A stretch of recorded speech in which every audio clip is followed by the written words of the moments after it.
অবশ্যই আমরা অন্যান্য বছরের ন্যায় এবারও একটি সংক্ষিপ্ত আনুষ্ঠানিকতার মধ্য দিয়ে আমরা চেষ্টা করছি মহান শহীদদের শ্রদ্ধার জন্য, জাতির এই শ্রেষ্ঠ সন্তানদের সম্মান জানানোর জন্য আমরা এখানে এসেছি।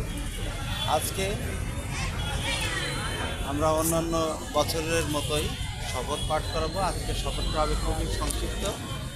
যারা এখানে উপস্থিত হয়েছেন এবং আমাকে ডেকেছেন, আমি সকলের প্রতি কৃতজ্ঞতা জানাচ্ছি।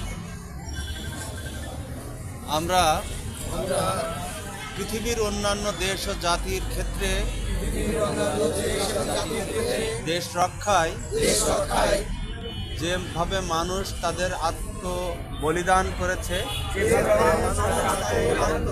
দেশের স্বার্থে আমাদের দেশে বাংলাদেশে 1971 সালে 14 ডিসেম্বর মহান বুদ্ধিজীবীগণ আত্মত্যাগ করেছে। আমরা দেশ ও জাতির সার্বভৌমত্ব রক্ষায় আমরা সেই তাদের মতো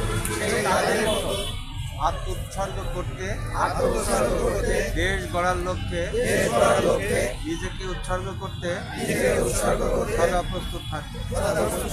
ধন্যবাদ।